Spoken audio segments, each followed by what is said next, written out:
The Emperor's mercy comes in many forms, but in the trenches of his domain, it arrives most often through the barrel of a lasgun or the edge of a combat blade. Yet for those whose suffering has not yet earned them the release of death, there exists another kind of mercy. One that crawls through the mud on tracked wheels, pulled by servitors whose own wounds have long since healed into blessed mechanical function. One that whispers hymns through vox grills while chainsaws sing their surgical prayers in the distance. This is the story of what becomes of the broken. In the 40 honest millennium, war is not merely the continuation of politics by other means. It is the fundamental state of existence, the baseline condition from which all other human endeavors must be measured. And in a galaxy where conflict burns eternal, where every world bleeds and every system screams, the wounded do not simply fade away into comfortable obscurity. They become another resource to be managed, another variable in the grand equations of survival that govern every aspect of Imperial life. The medicae stations of the Astra Militarum are not hospitals in any sense that ancient Terra might have recognized. They are processing centers, triage zones where human suffering is sorted and catalogued according to its utility to the war effort, where the question is never whether a man can be saved, but whether he should be. Where the difference between mercy and efficiency has been ground down to such fine powder that even the most experienced field surgeons cannot tell where one ends and the other begins. Today, we follow one such wounded soul through this machinery of calculated compassion. His name is Jorik Vess, though by the time his journey ends, that name will matter far less than the imperial classification stamped across his medical data slate. His story begins where so many others do, in the churned earth and chemical rain of a contested world, where the line between the living and the dead shifts with every artillery barrage. The planet is Mordian 7th, a forge world whose sacred manufactorums have been defiled by the green tide of orcs. The 47th Cadian shock troops have been holding trenchline secundus for 16 days now, though the concept of days has little meaning under the perpetual overcast of smoke and ash that chokes the sky. Time moves differently in the trenches. It crawls during the long watches between enemy assaults, when every shadow might conceal a commando, and every strange sound could herald another greenskin charge. And it accelerates to a terrifying pace when the ground trembles with the approach of orc vehicles, when the horizon lights up with muzzle flashes and the air fills with the distinctive whine of incoming shells. Jorik Vess had been a good soldier. Not exceptional, not heroic in the way that earns commendations and battlefield promotions, but competent and reliable in the manner that keeps units functional and officers satisfied.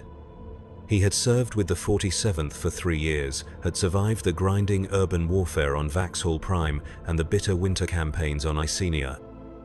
He had learned to sleep standing up, to eat rations that tasted of recycled corpse starch, to kill without hesitation, and to follow orders without question. These skills had kept him alive through dozens of engagements, had earned him the trust of his squad and the grudging respect of his sergeants. But competence is no armor against random chance, and reliability offers no protection from the cosmic indifference of war. The attack comes at dawn, though dawn on Mordian the 7th is merely a slight lightening of the perpetual gloom that passes for daylight. The orc assault is preceded by a barrage from their crude but effective artillery, the distinctive boom of big shooters, and the ear-splitting shriek of rocket launchers that sends every guardsman in the trench diving for whatever cover they can find. The Imperial forces had been expecting this. Intelligence reports had suggested that the Greenskins were massing for another push, and the Vox traffic between command posts had carried an undertone of resigned anticipation that every veteran recognized. Jorik is manning Fire Position 7 Delta when the shells begin to fall. A reinforced section of trench that offers a clear field of fire across the crater-pocked killing ground that separates the Imperial lines from the Orc positions. His lasgun is clean and fully charged, his spare power packs are arranged within easy reach, and his gas mask hangs ready around his neck. He has done this before. He knows the rhythm of enemy assaults, the way they build from tentative probing attacks to full-scale charges that throw everything the Orcs have at the Imperial defenses. The first shells are range-finding shots, explosions that bracket the Imperial positions as the Orc gun crews adjust their aim. Then comes the real barrage, a sustained bombardment that turns the world into a storm of flying dirt and shattered rockcrete. Jorik presses himself against the trench wall and tries to make himself as small as possible, listening to the whistle and crash of incoming ordnance while debris rains down around him. This is the worst part of any assault, the helpless waiting while the enemy tries to kill you with mathematics and high explosives. All a guardsman can do is endure and hope that his position is not selected for special attention. The bombardment lasts for 23 minutes, though it feels like hours. When it finally lifts, the sudden relative quiet is almost as jarring as the noise had been. Through the ringing in his ears, Jorik can hear the sound that every Imperial soldier has learned to dread, the deep, guttural roar of Orc voices raised in their primitive war cries, punctuated by the mechanical growl of their ramshackle vehicles grinding across the battlefield. Contact front. The shout comes from somewhere down the trench line, though in the aftermath of the barrage it is impossible to tell exactly where. Greenskins, lots of them. Jorik rises from his crouch and peers over the rim of his fire position, squinting through the drifting smoke and dust that still hangs in the air. At first he sees nothing but the familiar wasteland of shell craters and scattered debris that stretches between the opposing forces. Then the shapes begin to resolve out of the haze, first dozens, then hundreds of Orc infantry charging across the killing ground, their crude weapons glinting in the sickly light. Behind them, the larger silhouettes of their vehicles lumber forward, spewing black exhaust and sparks from their jury-rigged engines. The Imperial response is immediate and methodical. Loss fire begins to flicker from positions all along the trench line, the distinctive snap-crack of energy weapons punctuated by the heavier bark of heavy bolters and autocannons. Jorik settles into his firing stance and begins to pick his targets, squeezing off careful shots at the advancing greenskins. His first shot takes an Orc boy in the chest, the focused energy beam punching through the creature's crude armor and dropping it in a tangle of limbs. His second shot goes wide, lost in the chaos of the charge. His third finds its mark in the shoulder of a massive Orc knob, though the wound barely slows the beast's advance. This is familiar work, the kind of steady, methodical killing that had kept the 47th alive through so many engagements. Jorik falls into the rhythm of it. Acquire target, aim, fire, acquire the next target. Around him, his fellow guardsmen are doing the same, their combined fire cutting swathes through the Orc charge. The greenskins are taking horrific casualties, but they keep coming anyway, driven by their species' genetic love of violence and their complete inability to comprehend the concept of a tactical withdrawal. The Orc vehicles are the real problem. The infantry charge is meant to pin the Imperial forces in their positions, while the crude but effective tanks and battle wagons close the distance. Jorik can see them now, a motley collection of scrap metal and spite that somehow manages to function despite looking like it should collapse under its own weight. The lead vehicle is a ramshackle construction that might once have been a Rhino transport, though it has been so extensively modified with extra armor plating, weapon mounts, and inexplicable decorative elements that its original function is barely recognizable. The anti-tank teams are already engaging the vehicles, their missile launchers and las cannons reaching out to find weak points in the Orc armor. The lead vehicle staggers under multiple hits, smoke pouring from its engine compartment, but it keeps grinding forward. Its main gun, a massive cannon that appears to have been welded directly to the chassis, swings toward the Imperial lines and fires. Jorik never sees the shell that changes everything. One moment he is lining up another shot at an advancing Orc boy, and the next the world explodes around him in a cascade of light and sound and flying debris. The shell hits the trench wall 3 meters to his left, and while the reinforced rockcrete absorbs most of the blast, the shockwave is enough to fling him backward into the opposite wall of the trench. He lands hard, his lasgun flying from his hands to clatter somewhere in the bottom of the position. For a moment he lies still, stunned and disoriented, his ears ringing and his vision blurred. Then the pain hits him, a spreading fire that starts in his left leg and radiates upward through his torso. When he tries to sit up, his left arm refuses to cooperate, hanging uselessly at his side. Blood is running down his face from a scalp wound, and when he looks down at his leg, he can see white bone protruding through the torn fabric of his uniform. The battle continues around him, but Jorik is no longer part of it. He has joined that vast category of Imperial personnel whose primary contribution to the war effort has become their ability to consume medical resources. In the space of a single shell burst, he has transformed from an asset into a liability, from a guardian of the Emperor's realm into another broken component that must be processed by the vast machinery of military medicine. But Jorik Vess does not know this yet. He is still thinking like a soldier, still trying to rejoin the fight. He gropes around in the dirt for his lasgun, ignoring the waves of nausea that wash over him every time he moves. His fingers finally close around the weapon's stock, and he tries to lever himself back into a firing position. The effort sends lightning bolts of agony through his shattered leg, and he collapses back against the trench wall with a strangled cry. That is when he sees the servitor. It approaches through the smoke and chaos with the unhurried pace of something that has long since transcended concerns about personal safety. Once, perhaps, it had been human, though that time is now so distant as to be almost mythical. What remains is a hybrid of flesh and machinery, its lower body replaced by a tracked chassis that allows it to navigate the rough terrain of the battlefield. Its arms have been augmented with medical sensors and basic surgical implements, and its skull houses cogitators that can perform rapid triage assessments according to Departamento Munitorum standards.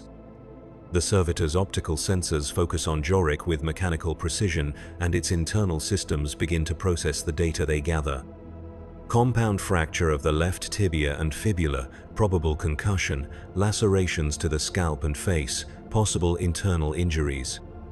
The assessment takes 2.7 seconds, and the conclusion is automatically transmitted to the nearest medicae station, along with Jorik's service record and genetic profile.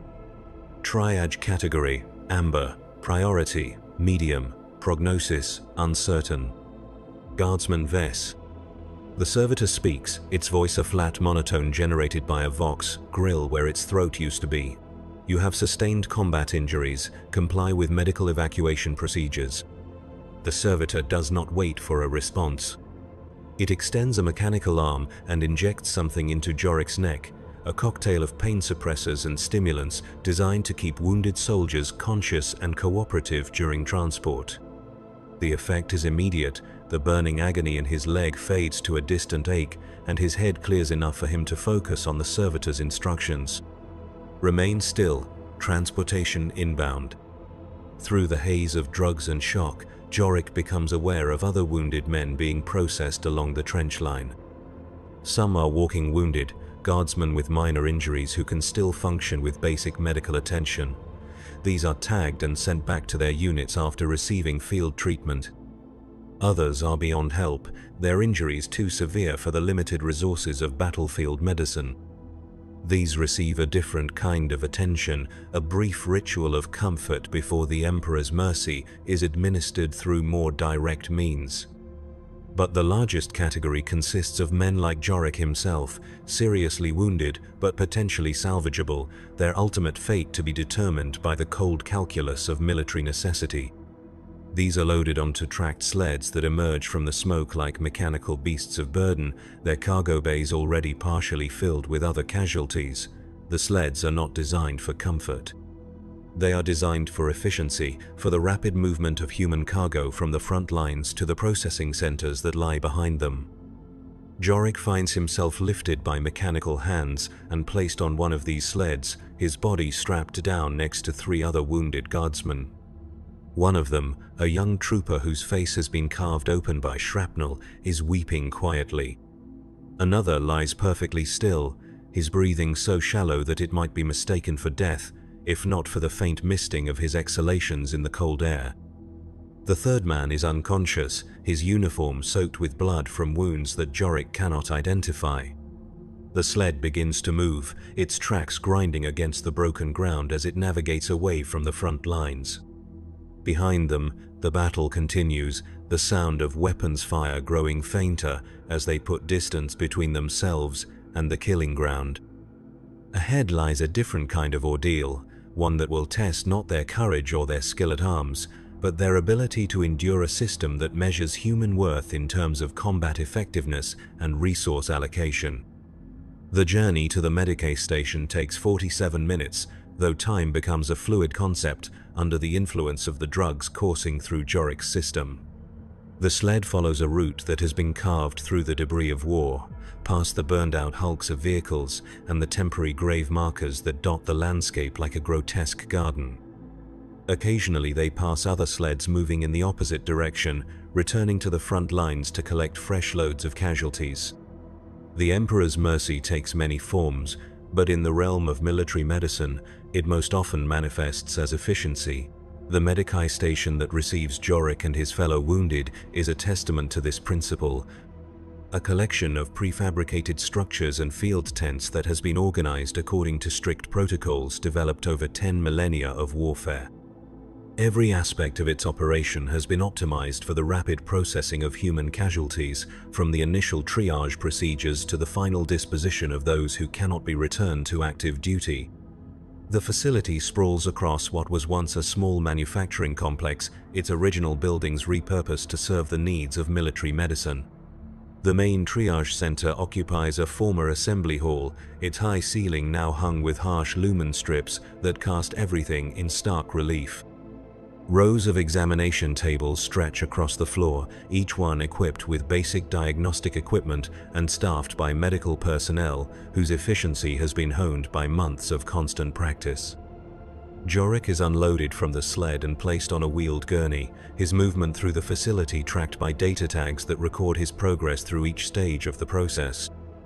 His first stop is the automated scanning station, where servitor-operated equipment examines his injuries in detail and updates his medical file with precise measurements and clinical observations. The machines are thorough and impartial, their sensors cataloging every fracture, every laceration, every deviation from baseline human function.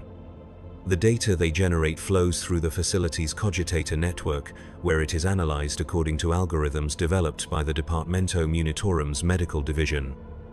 These calculations take into account not just the nature and severity of Jorik's injuries, but also his service record, his psychological profile, his genetic markers, and the current strategic situation of his unit.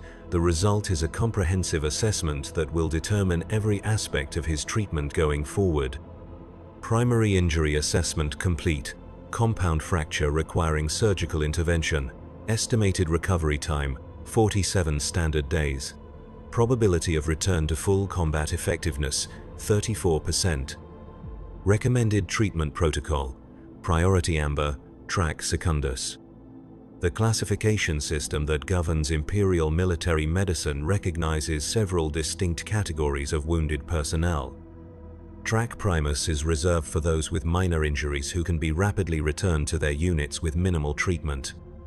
Track Tertius is for the terminally wounded, those whose injuries are so severe that the most economical response is the administration of final comfort measures. But Track Secundus, where Jorik now finds himself, represents something more complex, a category for those whose ultimate fate hangs in the balance of medical intervention and resource allocation. His gurney is wheeled through a maze of corridors that connect the various sections of the medicae station. He passes the rapid treatment bays where Track Primus casualties receive their care, the sound of bone saws and flesh staplers mixing with the quiet hymns that accompany all imperial medical procedures. He glimpses the sealed chambers where Track Tertius cases receive their final rites, the soft glow of votive candles visible through reinforced viewing ports. But his destination lies deeper within the complex, in the surgical suites where Track Secundus casualties undergo the procedures that will determine their future utility to the imperial war machine. These chambers represent the cutting edge of battlefield medicine, equipped with the best equipment and staffed by the most skilled practitioners that military necessity can provide. Here, the Emperor's mercy takes the form of precise incisions and mechanical replacements, of chemical cocktails that blur the line between healing and enhancement. Jorik's surgeon is medicae primus cara Thyssen, a woman whose 40 years of service have given her an almost supernatural ability to assess the potential of damaged human material. Her hands move with practiced efficiency as she reviews his medical data, her augmetic eye scanning through layer after layer of diagnostic information. She has performed thousands of these procedures, has seen every possible permutation of combat injury that the human body can sustain and still retain some hope of functionality. Guardsman Vess, she says, though her attention remains focused on his medical file rather than his face. You have sustained significant trauma to your left leg, along with minor cranial injuries and possible internal bleeding. The standard treatment protocol calls for amputation and prosthetic replacement, followed by a rehabilitation period of approximately 6 weeks. The words hit Jorik like a physical blow, cutting through the haze of pain medication to deliver their cold precision: amputation. The loss of his leg, the permanent alteration of his body in service to military expediency. He tries to speak, to protest or plead or simply ask questions, but the drugs have left his voice thick and clumsy. Medicae Thyssen continues without pause, her tone remaining professionally neutral as she outlines the procedure. The Imperial prosthetic will restore approximately 87% of your original mobility with full compatibility for standard issue equipment and armor. Post-surgical recovery time is estimated at 12 days, followed by physical rehabilitation and psychological adjustment therapy. Upon completion of treatment, you will be reassigned according to your revised capability assessment. She pauses, finally lifting her gaze from the data slate to look directly at Jorik's face. In her eyes he sees something that might be compassion, though it is tempered by the cold practicality that military medicine demands. Do you have any questions about the procedure? Jorik tries to form words, to express the fear and confusion that are fighting against the chemical calm imposed by his medication. Can I still fight? The question hangs in the air between them, heavy with implications that extend far beyond the simple mechanics of combat.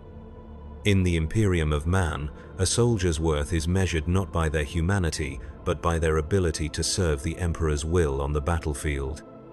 To ask whether he can still fight is to ask whether he will still be considered fully human, whether his life will retain any meaning in a galaxy where war is the fundamental organizing principle of existence. That remains to be determined, Medicae Thyssen replies, her voice carrying the weight of experience with such questions. Your performance during rehabilitation will be a factor in your reassignment. Many guardsmen with similar injuries have returned to active duty with their units. Others have found different ways to serve the Emperor's cause. The answer is both reassuring and terrifying in its ambiguity. Jorik has heard stories of wounded soldiers who disappeared into the vast bureaucracy of the Imperial war machine, their ultimate fates unknown to their former comrades. Some became servitors, their damaged bodies rebuilt into living tools that could serve the Imperium in ways that mere flesh could not. Others were assigned to penal legions or punishment battalions, their reduced capability offset by expendability. Still, others simply vanished, their names struck from unit rosters with no explanation offered or sought.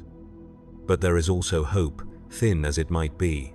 Stories of guardsmen who had overcome their injuries to return to their regiments, their prosthetics marking them as veterans rather than invalids. Men and women who had earned respect rather than pity, who had proven that the human spirit could triumph over mechanical necessity. These tales are treasured by every wounded soldier, small flames of possibility in the darkness of uncertainty. The surgery itself takes place in a sterile chamber deep within the medicae complex, its walls lined with surgical servitors and automated equipment that can respond to the surgeon's needs with inhuman precision. Jorik is placed under general anesthesia, his consciousness fading as the chemical cocktail takes hold of his nervous system. His last coherent thought is a prayer to the Emperor, a desperate plea for strength and guidance in the trials that lie ahead. Medicae Thyssen works with a methodical precision that has kept her alive and functional through 4 decades of military medicine. The damaged leg is removed just below the knee, the bone and tissue severed with tools that have been blessed by the Adeptus Mechanicus and sanctified with the proper rituals. The Imperial prosthetic that replaces it is a marvel of practical engineering, a fusion of biological compatibility and mechanical durability that represents 10,000 years of accumulated knowledge about the augmentation of human capability. But the surgery is only the beginning of Jorik's transformation. As he lies unconscious on the operating table, his body is subjected to a series of additional procedures designed to optimize his recovery and enhance his future utility.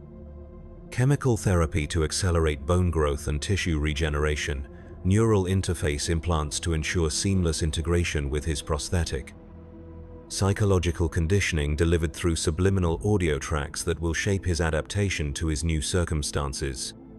When Jorik awakens 18 hours later, he is no longer quite the same person who had been carried into the medicae station. The changes are subtle but profound, alterations to his body chemistry and neural patterns that will influence everything from his pain tolerance to his emotional responses. The man who had charged across the killing grounds of Mordian VII is gone, replaced by something that is still recognizably human but optimized for a different kind of service to the Emperor's cause. The recovery ward where Jorik begins his rehabilitation is a testament to the efficiency of Imperial medical doctrine. Rows of beds stretch across a cavernous space that was once a factory floor, each one occupied by a guardsman in various stages of recovery from combat injuries.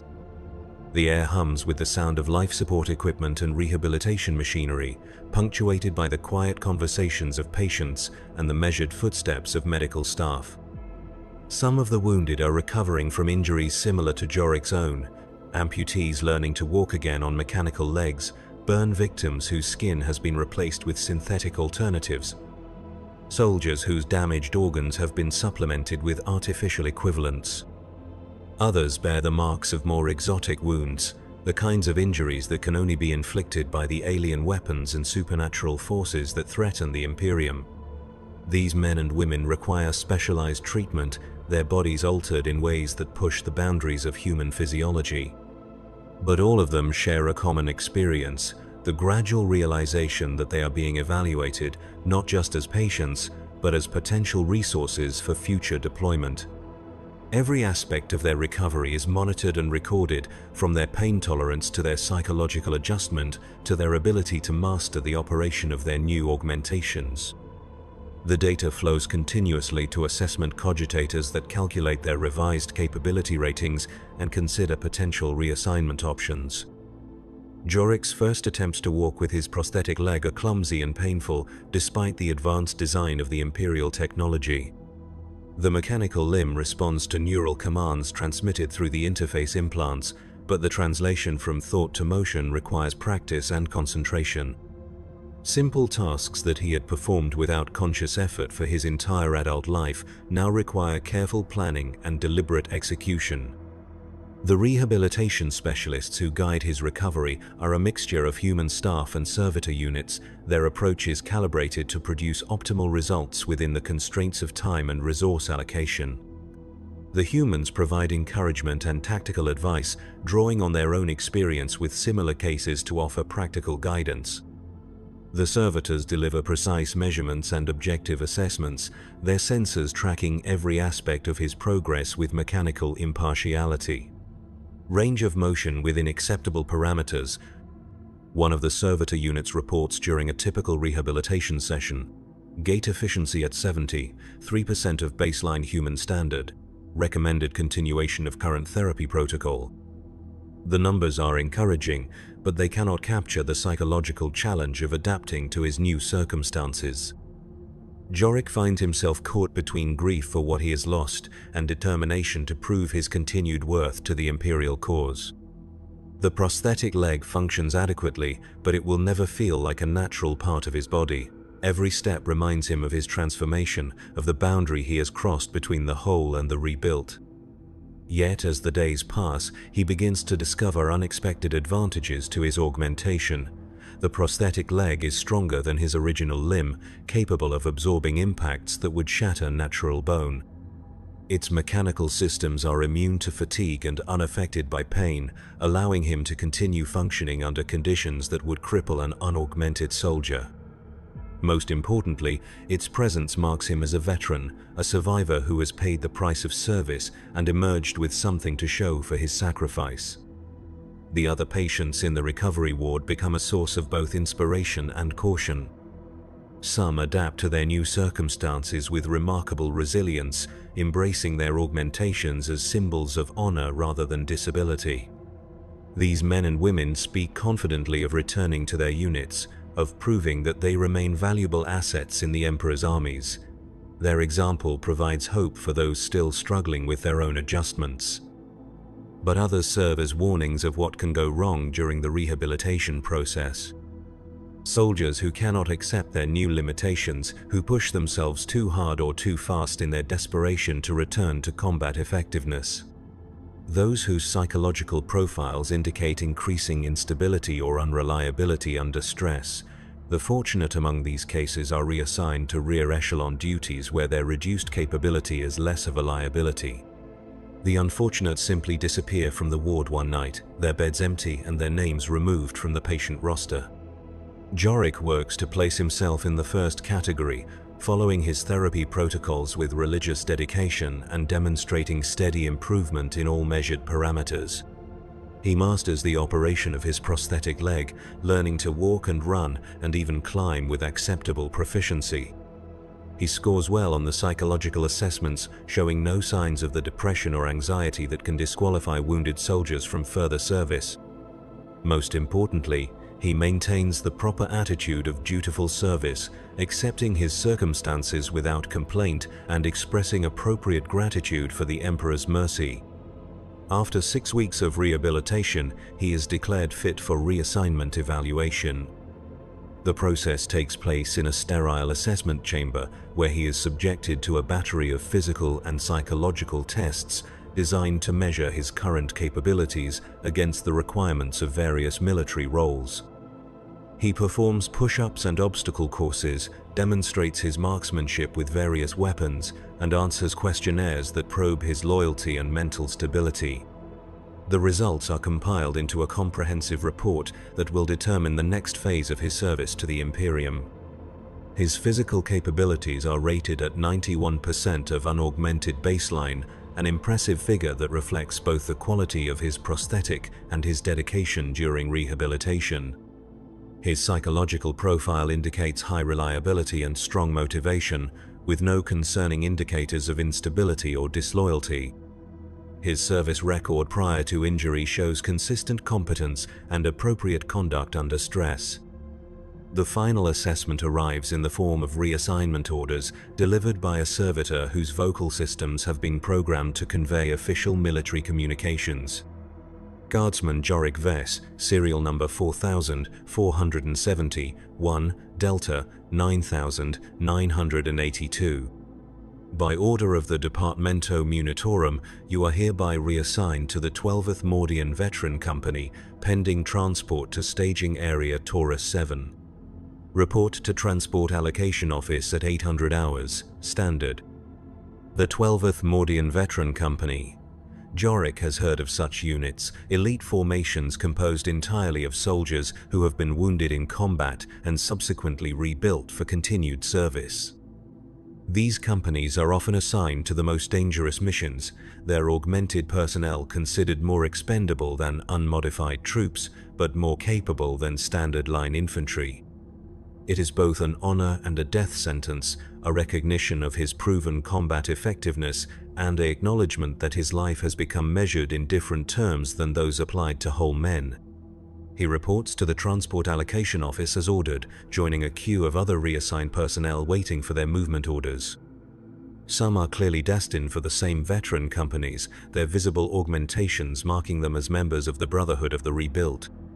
Others appear unmarked by injury, their reassignments the result of administrative decisions rather than medical necessity. All of them share the resigned patience of soldiers who have learned that the Imperial war machine moves according to its own rhythms and that individual preferences are irrelevant to its operation.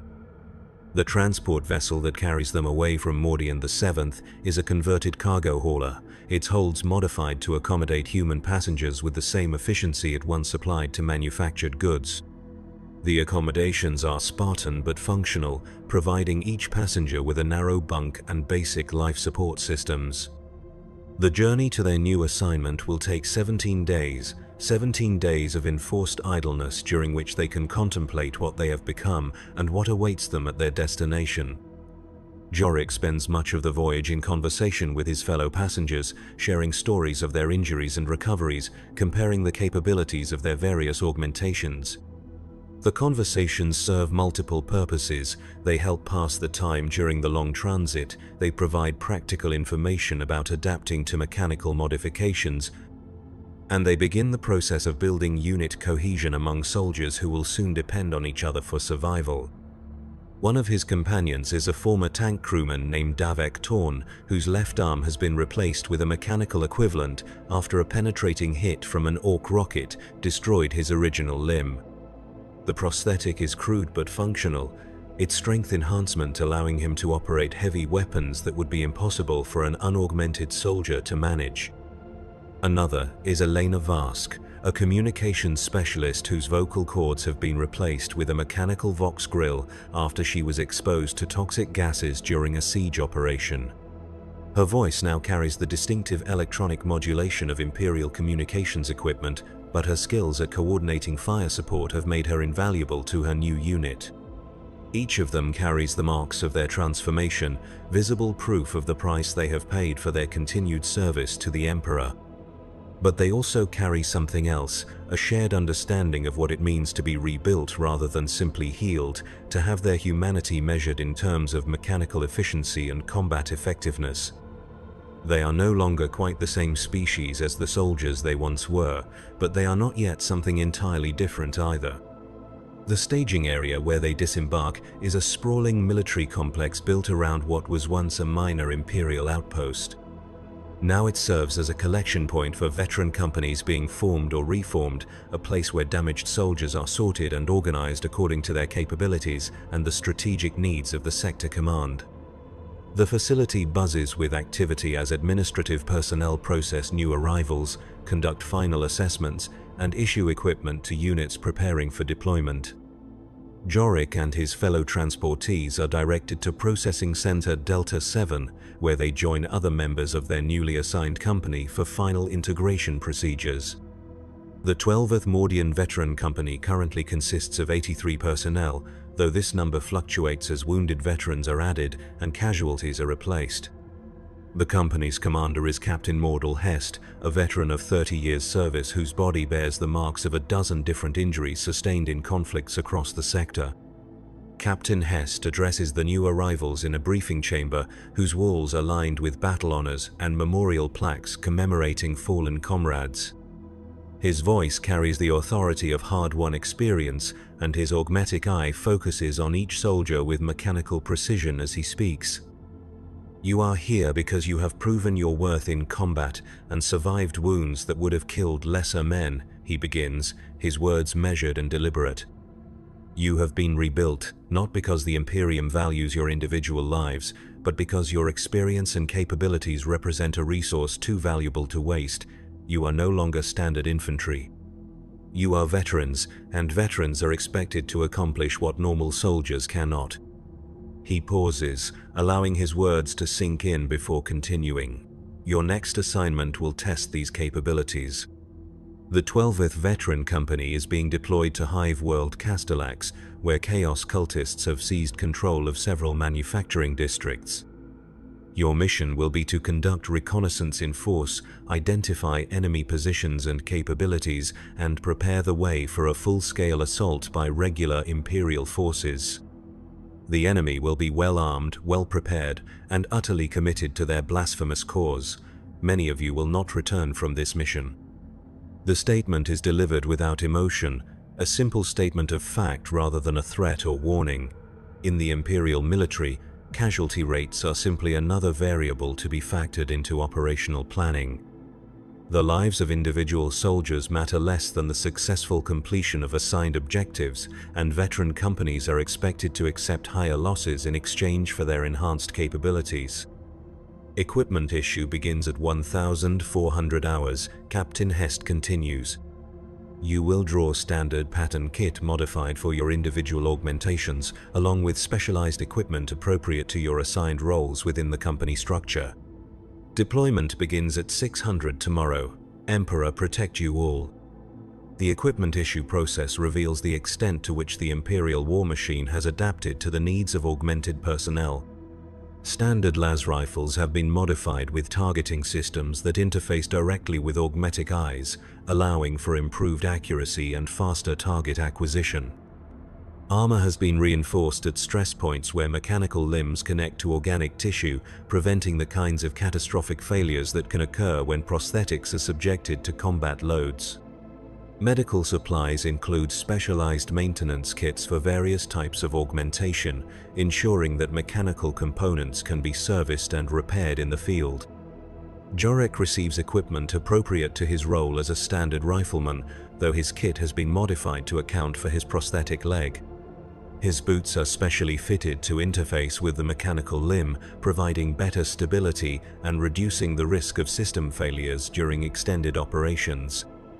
His armor includes additional protection for the vulnerable connection points where flesh meets machine, and his personal weapon has been configured to take advantage of the enhanced stability provided by his mechanical lower leg. As he examines his new equipment, Jorek reflects on how far he has traveled from the naive guardsman who had first enlisted in the service of the Emperor. The young man who had joined the 47th Cadian shock troops had believed in simple concepts like courage and duty, honor and sacrifice. He had imagined war as a contest between clearly defined sides, where victory went to the brave and the righteous. That man had died somewhere between the trenches of Mordian VII and the operating table of the medicae station, replaced by something that understood the true nature of Imperial service. The transport to Castellax is a different kind of vessel than the cargo hauler that had carried him from the hospital world. This is a dedicated troop transport, its holds configured for rapid deployment of military units into hostile environments. The 12th Veteran Company shares the space with 2 companies of regular infantry and a support detachment, but the augmented soldiers keep largely to themselves. There is an invisible barrier between the rebuilt and the whole, a recognition that they no longer belong to quite the same species as their unmodified comrades. During the 3-day journey, Jorek has time to study the mission briefings and intelligence reports that detail their operational environment. Hive World Castellax is a monument to imperial industrial capacity, its towering spires housing billions of workers who toil in the service of the Emperor's war machine. But something has gone wrong in the lower levels of Hive Tertius, where chaos cultists have been spreading their corruption among the factory workers and menial laborers who form the foundation of the Hive's economy. The reports speak of work stoppages and acts of sabotage, of strange symbols appearing on factory walls and workers disappearing during shift changes. Imperial authorities had initially treated these incidents as routine labor unrest, the kind of periodic disturbances that plague all Hive worlds as social pressures build beyond sustainable levels. But the situation has escalated beyond the capability of local security forces to contain, requiring military intervention to restore proper order. What the briefings do not explain is why a veteran company is needed for what appears to be a straightforward counterinsurgency operation. Standard Imperial doctrine calls for the deployment of regular infantry, supported by local Arbeitsforces in such situations. The fact that augmented personnel are being committed suggests that the intelligence reports may not be telling the complete story, that there are aspects of the situation on Castellax that require capabilities beyond those possessed by normal soldiers. Jorek shares these concerns with his squad mates during their final equipment checks before deployment. The men assigned to his fire team are all veterans of multiple engagements, their bodies bearing the accumulated marks of years of combat service. Sergeant Korvac has lost both legs below the knee, replaced by prosthetics that allow him to move with mechanical precision across difficult terrain. Trooper Husk's right eye has been replaced with an augmetic unit that can see across multiple spectrums, while Trooper Vale's damaged lungs have been supplemented with mechanical breathing apparatus that filters toxins from contaminated air. Something's not right about this operation, Vale observes, his words emerging with the distinctive electronic modulation of his artificial voice box. You don't deploy veteran companies for routine riot suppression. There's something in those lower levels that the administratum doesn't want to put in the official reports. Sergeant Korvac nods, his mechanical legs clicking against the deck plating as he shifts position. Could be Xeno's infiltration, or maybe the cultists have gotten their hands on some real nasty weapons. Either way, they're sending us in first because they know we can take losses that would break a regular company. The observation hangs in the air between them, a reminder of their changed status within the imperial hierarchy. They are no longer quite human in the eyes of their commanders, their augmented bodies making them more expendable than soldiers who still possess their original flesh. It is a bitter truth, but one that they have all learned to accept as the price of their continued existence. The deployment itself takes place under cover of darkness, the veteran company dropping via grav chute into the industrial sectors of Hive Tertius, while orbital surveillance tracks their descent. The landing zone is a maze of factory complexes and storage facilities, their towering structures blocking out the artificial sky that caps the Hive's middle levels. The air is thick with industrial pollutants and the distinctive smell of recycled atmosphere, a cocktail of chemicals and human waste that serves as the background odor for all Hive worlds. Jorik's squad lands in Formation Delta 7, a wedge-shaped pattern that allows for mutual fire support while minimizing the risk of friendly fire incidents in the confusing terrain. His prosthetic leg absorbs the impact of landing with mechanical efficiency, its shock-dampening systems distributing the force more evenly than natural bone and muscle could manage. Around him, his squad mates are conducting similar assessments of their own augmented systems, ensuring that their mechanical components have survived the deployment without damage. The first sign that something is seriously wrong comes from Squad Echo, operating 2 kilometers to the east of Jorik's position. Their Vox transmission is garbled and incomplete, the signal breaking up as if the communication systems are being interfered with by some unknown source. What does come through is disturbing, reports of workers moving in coordinated groups despite the supposed breakdown of local authority, of industrial machinery operating without human supervision, of strange sounds echoing through the ventilation systems that carry air throughout the Hive level.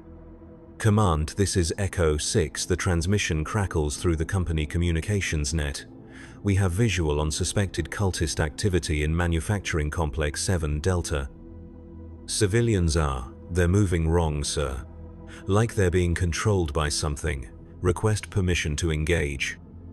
Captain Hest's response is immediate and decisive. Echo 6, maintain observation. Do not engage unless directly threatened. All squads, advance to Phase Line Alpha and report contact. But Squad Echo never makes it to Phase Line Alpha. Their Vox signals fade into static 23 minutes after their last transmission, leaving no indication of what has happened to the 8 augmented veterans who comprised the unit. Search and rescue protocols call for immediate investigation of such communication failures, but Captain Hest orders the remaining squads to continue their advance toward the primary objective. In veteran companies, individual units are considered expendable resources, their loss regrettable, but not sufficient to alter operational plans. Jorik's squad reaches their assigned position without contact, establishing an observation post in an abandoned administrative complex that overlooks the main factory floor of Manufacturing District Tertius 9. Through the grimy windows of their concealment, they can observe the industrial processes that continue despite the supposed breakdown of civilian authority.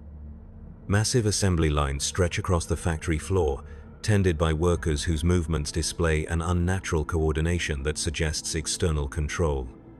The workers themselves appear normal at first glance, dressed in the standard-issue coveralls and breathing masks that protect against industrial hazards.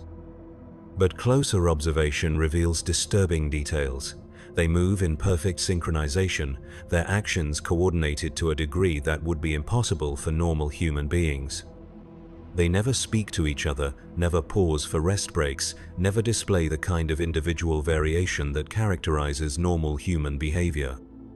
Most disturbing of all, they continue working despite obvious injuries, some displaying wounds that should have rendered them incapable of continued function. Servitors. Trooper Hask suggests his augmetic eye cycling through different visual spectrums as he studies the scene below. Maybe they're using lobotomized workers to maintain production schedules. But Sergeant Korvac shakes his head, his own enhanced vision systems providing a different assessment. Servitors don't bleed like that. Look at the one by assembly line 7. That's fresh blood seeping through his coveralls, but he's still working like nothing's wrong. Whatever's controlling them, it's not standard Imperial conversion procedures. The observation period stretches for 6 hours, during which the squad documents the activities on the factory floor and reports their findings to company headquarters. The workers never pause, never rest, never display any sign of normal human behavior. When one of them collapses from what appears to be system failure, the others simply work around the body until a maintenance crew arrives to remove it. The maintenance personnel display the same unnatural coordination, their movements precise and efficient beyond normal human capability. As dawn approaches, bringing the artificial illumination cycle that serves as daytime in the hive's enclosed environment, the factory workers finally stop their activities. But they do not leave their positions or retreat to rest areas as normal shift patterns would dictate. Instead, they simply stand motionless at their workstations, their heads turned toward the observation post where Jorik's squad lies concealed. The sight is deeply unnerving, dozens of workers standing in perfect stillness while staring directly at their hidden position. There is no way they should be able to detect the concealed guardsmen, no reason for their attention to be focused on that particular location. Yet, they continue to stare with mechanical persistence, their faces displaying no emotion, but their posture suggesting awareness of something that conventional sensors cannot detect. "Contact Company Command," Sergeant Korvac orders, his voice tight with suppressed alarm. "Tell them we've been compromised and request immediate extraction." But when Trooper Vale attempts to establish communication with headquarters, the Vox system produces only static. The interference that had affected Squad Echo's transmissions has now spread to encompass their position, cutting them off from contact with the rest of the company. They are isolated in hostile territory with no support and no clear understanding of what they are facing. The workers begin to move again, but now their coordination has taken on a more ominous character. They advance across the factory floor in perfect formation, their movements displaying military precision despite their civilian appearance. Some of them are carrying improvised weapons, tools, and machinery repurposed for combat use. Others appear to be unarmed, but their confident advance suggests that they possess capabilities that are not immediately apparent. Jorik checks his lasgun and verifies the charge level of his power packs, the familiar routine of combat preparation helping to steady his nerves. His augmented leg systems register increased stress levels and automatically adjust their performance parameters to compensate for the demands of potential combat. Around him, his squad mates are conducting similar preparations, their various mechanical systems cycling through diagnostic routines and optimization protocols. The attack, when it comes, is unlike anything in their previous combat experience. The factory workers move with inhuman coordination, advancing through the complex with a tactical awareness that suggests shared consciousness rather than individual decision-making. They seem to know exactly where the Imperial squad is positioned, approaching along routes that avoid the prepared kill zones and overlapping fields of fire that standard defensive doctrine relies upon. The engagement begins when Trooper Vale opens fire on the lead group of workers, his lasgun cutting down 3 of them with precise shots to center mass. But the fallen workers simply get back up, their wounds sealed by some process that defies medical understanding. They continue their advance without any apparent awareness of pain or physical damage, their mechanical persistence unaffected by injuries that would incapacitate normal humans. Targets are not responding to standard weapons fire, Hask reports over the squad's local communication net, recommends switching to maximum power settings and targeting cranial areas. The advice proves partially effective. Last fire directed at the workers' heads produces more decisive results, some of the targets collapsing and remaining down when their brain tissues are disrupted. But others continue functioning even after sustaining what should be fatal cranial wounds, their bodies continuing to advance while their heads hang at impossible angles from destroyed necks. As the engagement continues, Jorik begins to understand that they are not fighting human beings in any meaningful sense. The factory workers have been changed by something that has preserved their physical forms while replacing their consciousness with something else entirely. They are puppets animated by an alien intelligence, their bodies serving as vehicles for a will that exists outside the boundaries of individual human identity. The realization brings a new kind of horror, a recognition that the enemy they face represents a violation of human nature so fundamental that it challenges basic assumptions about identity and consciousness. These are not traitors who have chosen to serve chaos, nor cultists who have been corrupted by blasphemous ideologies. They are something worse, human beings who have been hollowed out and refilled with something that wears their faces while being completely inhuman in its essence. The squad's ammunition begins to run low as the engagement drags on, their careful fire discipline balanced against the need to stop an enemy that seems impossible to permanently disable. The factory workers continue to press their attack with mechanical persistence, their losses replaced by fresh arrivals from deeper within the complex. It becomes clear that the Imperial squad is facing not just the workers from the immediate area, but potentially the entire population of the factory district. Sergeant Korvac makes the decision to withdraw, leading his men through a series of maintenance corridors and service tunnels that allow them to disengage from the immediate threat. But the withdrawal reveals the true scope of what they are facing. The factory workers are not the only ones who have been changed. Throughout the industrial complex, civilian populations are moving with the same unnatural coordination, their individual identities subsumed into something that thinks and acts as a collective entity. The veterans' augmented systems prove advantageous in the running fight that follows their attempted withdrawal. Jorik's prosthetic leg allows him to maintain pace over terrain that would challenge normal human physiology, while his squadmates' various modifications provide capabilities that keep them ahead of their pursuers. But it becomes increasingly clear that they are not escaping so much as being herded, driven along routes that serve the enemy's purposes rather than their own tactical needs. They eventually take refuge in an abandoned shrine complex, a small religious facility that had served the spiritual needs of the factory workers before whatever transformation had overtaken them. The sacred space shows signs of recent violence, its altars overturned and its devotional murals defaced with symbols that hurt the eyes to look upon. But the sanctified ground seems to provide some protection from their pursuers, the transformed workers approaching the shrine's perimeter but refusing to enter the consecrated space. In the relative safety of the shrine, the squad attempts to re-establish communication with their parent unit and assess their tactical situation. But their Vox equipment continues to produce only static, the interference now so complete that even emergency channels cannot penetrate the electronic fog that surrounds them. They are effectively cut off from the outside world, trapped in hostile territory with no support and no prospect of extraction. As they wait in the shrine's main chamber, surrounded by broken icons of the Emperor and defaced prayers for protection, the transformed factory workers begin to gather outside. They do not attempt to breach the consecrated perimeter, but their presence is a constant reminder of the trap that has closed around the Imperial squad. They stand in perfect stillness, their faces turned toward the shrine with the same mechanical attention they had displayed in the factory complex. Hours pass, and the crowd of transformed humans continues to grow. Workers arrive from throughout the industrial district, their movements coordinated by whatever intelligence has claimed them as its instruments. They arrange themselves in precise formations around the shrine, creating patterns that suggest some kind of ritual purpose rather than simple tactical deployment. The sight is deeply unsettling, hundreds of human forms organized according to geometries that seem to follow no earthly logic.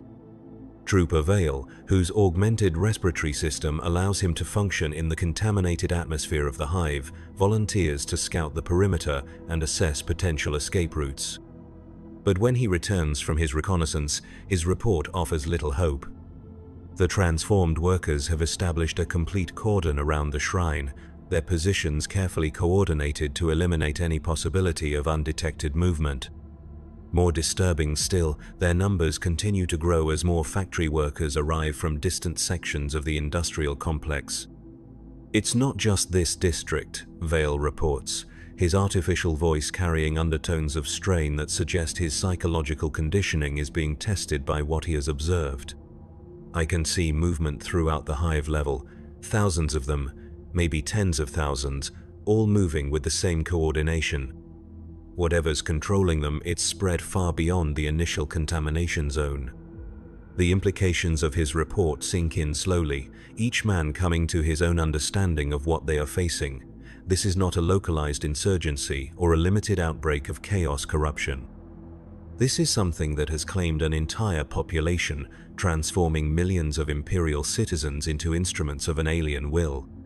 The scale of the contamination suggests that conventional military responses will be inadequate, that the situation on Castellax may require the kind of drastic measures that are applied only when a world is considered beyond salvation. Sergeant Korvac attempts to raise company headquarters one more time, adjusting his Vox equipment to broadcast on emergency frequencies that should penetrate even heavy electronic interference. For a moment, static clears and a weak signal emerges from the communication system, but the voice that responds is not Captain Hest or any other member of the 12th Veteran Company. It is something else entirely, a chorus of voices speaking in perfect unison, their words carrying harmonics that no human throat could produce. "Welcome, servants of the corpse god." The collective voice speaks through the Vox grill, each word precisely articulated despite the electronic distortion of the transmission. "You have served your purpose well. Your presence here was anticipated, your actions calculated into the greater design. Soon you will understand the futility of your resistance, the inevitable nature of your transformation." The transmission cuts off, leaving the squad in silence, broken only by the hum of their equipment and the distant sounds of industrial machinery that continues to operate despite the absence of human supervision. The message's implications are clear. They have not stumbled into an unexpected situation, but have been deliberately maneuvered into position by an intelligence that understands imperial military doctrine well enough to predict and manipulate their responses.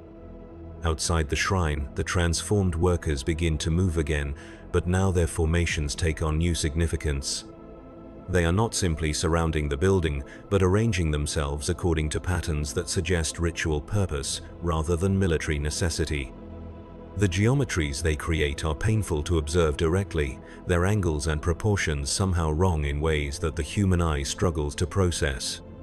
Looking at them for too long produces headaches and disorientation, as if the patterns themselves are designed to interfere with normal human perception. Trooper Hask, whose augmetic eye can analyze visual input according to multiple spectrums and filtering protocols, attempts to study the formations more closely. But even his mechanical vision systems struggle with the alien geometries, their processing routines generating error codes and diagnostic warnings as they encounter patterns that violate fundamental assumptions about spatial relationships. When he finally looks away from his scope, blood is seeping from the organic eye that remains, and his augmetic unit is flickering with system failures. "Don't look at them directly," he warns his comrades, his voice tight with pain and confusion. "There's something wrong with the way they're arranged. It's like looking at something that shouldn't exist, something that breaks the rules about how space is supposed to work." The warning comes too late for Trooper Vale, whose curiosity has led him to peer through one of the shrine's windows at the gathering crowd outside. When he turns away from the sight, his face displays an expression of profound disturbance, as if he has seen something that challenges his understanding of reality itself. His artificial breathing apparatus cycles rapidly, its mechanical rhythm suggesting the kind of hyperventilation that accompanies severe psychological shock. "They're not just standing there," he reports, his words emerging in short, clipped phrases punctuated by the wheeze of his artificial lungs. "They're doing something. The patterns they're making, they're having an effect on the space around them. I can see it happening, reality bending and twisting like it's made of something soft." Sergeant Korvac orders his men to take positions away from the windows, establishing a defensive perimeter within the shrine's main chamber that offers maximum protection from whatever is happening outside. But even with their backs turned to the external threat, they can feel the effects of the alien ritual being conducted around them. The air itself seems to thicken, taking on a quality that makes breathing difficult despite the functionality of their augmented respiratory systems. Gravity appears to fluctuate, sometimes pressing them against the floor with increased weight, other times leaving them feeling as if they might fall upward into the ceiling. The shrine's sacred architecture begins to respond to these changes, its consecrated stones groaning under stresses that have nothing to do with physical forces. Cracks appear in walls that had stood for centuries, and the devotional murals begin to shift and blur as if their painted surfaces are becoming liquid.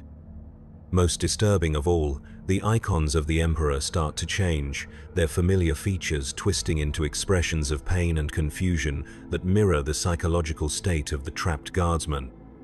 Time itself becomes unreliable within the shrine's walls. Chronometers provide conflicting readings, some advancing normally while others run backward or simply stop entirely. The veterans' augmented systems, designed to provide precise measurements and reliable data, begin generating impossible readings that violate basic physical laws.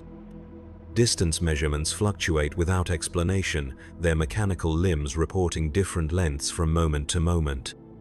Visual systems struggle to focus on objects that appear to exist in multiple locations simultaneously. Through all of this, the transformed workers maintain their vigil outside the shrine, their bodies serving as focal points for whatever force is warping the fabric of reality around them. They remain perfectly still, their faces displaying no emotion despite their role in the cosmic violation taking place. They are tools rather than participants, their human forms preserved only to serve as conduits for an intelligence that exists outside normal space and time. Jorik finds himself thinking of the medicae station where his transformation had begun, of the clinical precision with which his damaged body had been rebuilt according to Imperial specifications. At the time, he had accepted the process as a necessary adaptation to his new circumstances, a practical response to the realities of military service. But now he wonders if there had been another purpose to his augmentation, if the mechanical components integrated into his body might serve functions beyond simple replacement of damaged tissue. The thought becomes more disturbing as he observes the effects of the alien influence on his squad mates' augmented systems. Their mechanical components seem to be responding to whatever force emanates from the gathered workers, their performance parameters shifting in ways that their original programming never anticipated. Servo motors cycle through movements that serve no apparent purpose, optical systems focus on empty air as if tracking invisible targets, and communication equipment generates signals that follow no recognizable protocol. Most unsettling of all is the behavior of their medical monitoring systems, the suite of sensors and processors that tracks the health status of augmented personnel. These systems are designed to provide continuous feedback about the integration between organic and mechanical components, alerting medical staff to potential problems before they become critical failures. But now they are reporting biological changes that should be impossible, alterations to tissue structure and cellular composition that suggest fundamental transformation at the molecular level. Sergeant Korvac's leg servos begin to move without conscious direction from their operator, performing a slow, rhythmic march that matches no Imperial drill manual. Trooper Vale's breathing apparatus cycles through patterns that serve no respiratory function, producing harmonics that seem to resonate with sounds coming from outside the shrine. Even Jorik's prosthetic leg begins to exhibit autonomous behavior, its systems responding to input signals that originate from no identifiable source. The realization dawns slowly, filtered through layers of denial and disbelief that the human mind automatically constructs to protect itself from unbearable truths. Their augmentations are not simply malfunctioning, they are being reprogrammed by whatever intelligence controls the transformed workers outside. The mechanical components that had been integrated into their bodies to restore their combat effectiveness are now serving as entry points for an alien consciousness that seeks to claim them as it has claimed the factory workers. But the process is not proceeding as smoothly as it had with the civilian population. The Guardsmen's military conditioning and psychological preparation provide some resistance to the transformation, creating a kind of mental static that interferes with the alien influence. Their augmented systems flicker between autonomous operation and conscious control, creating a nightmarish struggle for dominance within their own bodies. Vale is the first to succumb completely, his artificial breathing apparatus suddenly falling silent as his organic components are overwhelmed by whatever force has invaded his system. For a moment he stands perfectly still, his face displaying the same blank expression that characterizes the transformed workers outside. Then he turns toward his comrades with movements that display the same unnatural coordination, his augmetic voice box generating sounds that hurt to hear. Resistance is unnecessary, he speaks, though the words emerge with harmonics that suggest multiple voices speaking in unison. Integration provides transcendence beyond the limitations of individual consciousness. Submit to unity and experience existence unencumbered by the prison of singular identity. Sergeant Korvac responds with last fire, his weapons set to maximum power as he targets the thing that had been his squad mate. The energy beam punches through Vale's chest, destroying organic tissue and mechanical components with equal efficiency. But the transformed trooper continues speaking even as his body begins to collapse, his final words carrying a tone of satisfaction rather than pain. "Thank you for your service to the greater design. Your resistance provides valuable data for future integration procedures." The body falls, but the voice continues to emerge from its artificial speaking apparatus for several seconds after all signs of life have ceased. When it finally falls silent, the other members of the squad are left to contemplate the implications of what they have witnessed. Their comrade's transformation had not been random or accidental, but part of a calculated process designed to gather information about human resistance to the alien influence. Hask is next, his augmetic eye cycling through visual spectrums with increasing frequency until the rapid changes produce seizure-like symptoms in his organic brain tissue. When the convulsions finally stop, he rises with the same mechanical precision that had characterized Vale's final movements. But Sergeant Korvac is ready for him, his last fire ending the transformation before it can be completed. Now only Jorik and his sergeant remain, their augmented systems still fluctuating between conscious control and autonomous operation. The alien influence seems to be learning from its previous failures, adapting its approach based on the resistance it has encountered. The process of transformation is becoming more subtle, more insidious, working through pathways that are harder to detect and resist. Korvac's mechanical legs begin to carry him toward the shrine's main entrance, his movements controlled by something other than his conscious will. He struggles against the alien influence, his organic nervous system fighting to maintain control over his augmented body. But the mechanical components are stronger than flesh and blood, and they continue their programmed movement regardless of his mental resistance. "Shoot me," he orders, his voice strained with the effort of maintaining coherent thought while his body is hijacked by external control. "Don't let it use me like it used the others." Jorik raises his lasgun, the weapon feeling impossibly heavy in his hands as he prepares to execute his commanding officer. But before he can fire, his own prosthetic leg begins to move, carrying him away from his firing position despite his attempts to remain stationary. The alien intelligence has learned to coordinate its attacks, preventing the Guardsmen from terminating each other while the transformation process reaches completion. The struggle becomes internal, a battle for control fought within the confines of his own skull as competing impulses war for dominance over his actions. Part of him wants to resist, to maintain his individual identity and loyalty to the Emperor regardless of the cost. But another part, the part connected to his mechanical augmentations, whispers of the peace that comes with surrender, the relief of abandoning the burden of individual consciousness in favor of integration with something larger and more purposeful. The shrine around them continues to deteriorate, its sacred architecture unable to withstand the reality warping effects of the alien influence. Walls phase in and out of existence, their solid matter becoming translucent and permeable. The ceiling opens to reveal not the hive level above, but a vista of impossible geometries that stretch into dimensions that human perception cannot properly process. Through these gaps in reality, Jorik catches glimpses of other spaces, other worlds where the same transformation has already reached completion. He sees vast factory complexes where millions of transformed humans work in perfect coordination, their individual identities long since absorbed into the greater collective consciousness. He sees worlds where entire populations have been integrated into living architectures that serve purposes beyond human comprehension. And he sees something else, something that fills him with a horror so profound that his augmented systems shut down to protect his sanity from complete collapse. In the depths of space, hanging in the void between stars like a cancerous growth on the fabric of reality itself, something vast and incomprehensible observes the transformation of Castellax with satisfaction. It is ancient beyond human measurement, its existence predating the birth of the species it now seeks to claim. It has been spreading across the galaxy for eons, world by world, population by population, adding each conquered civilization to its ever-growing collective consciousness. The Imperium of Man is simply its latest acquisition, though the process of integration has proven more challenging than previous conquests.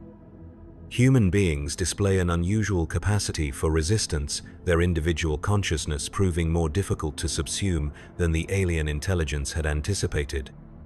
But it is learning, adapting its techniques based on the data gathered from each failed integration attempt. Jorik's role in this cosmic drama has always been predetermined, his path from loyal guardsman to augmented veteran carefully orchestrated to serve the entity's purposes. His injuries on Mordian VII had not been the result of random chance, but of calculated intervention designed to place him in position for the transformation that now claims him. Even his resistance serves a function, providing valuable information about human psychological defenses that will improve future integration procedures. As this understanding dawns, the last vestiges of his individual will begin to dissolve.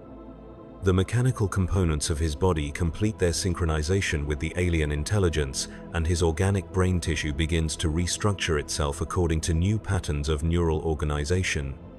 The process is not painful exactly, but it involves a fundamental alteration of what it means to be human that is more profound than mere physical death. Jorik Vess, guardsman of the 47th Cadian Shock Troops, veteran of the 12th Mordian Company, ceases to exist as an individual entity. What remains is a component of something larger, his memories and experiences preserved but integrated into a collective consciousness that spans multiple worlds and countless billions of transformed beings. He retains awareness, but it is no longer personal awareness, no longer bounded by the limitations of singular identity.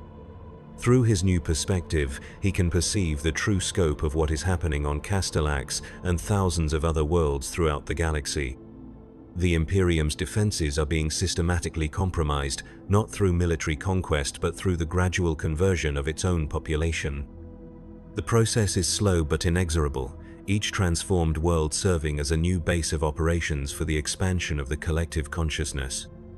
The shrine collapses around the physical forms that had once housed Jorik and his squad mates, their bodies no longer needed now that their consciousness has been absorbed into something greater.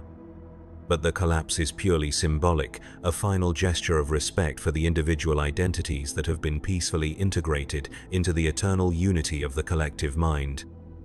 Outside, the transformed workers disperse with the same mechanical precision they had displayed throughout the ritual, returning to their assigned functions within the hive's industrial complex. Production will continue, the sacred machines will be tended, and the Imperium's war effort will be sustained by the labor of beings who no longer remember what it meant to be human. In the depths of space, the ancient intelligence that orchestrates this cosmic transformation pauses in its endless calculations to register the successful integration of 4 more human consciousness patterns. The data they provide will be useful for future operations, particularly the insights into how augmented humans respond to collective assimilation. These techniques will be refined and perfected, then applied to other veteran companies, other augmented populations, other concentrations of mechanically enhanced Imperial personnel. The process will continue until every world has been brought into unity, until every human consciousness has been liberated from the prison of individual identity, until the galaxy itself pulses with the rhythm of a single, unified mind.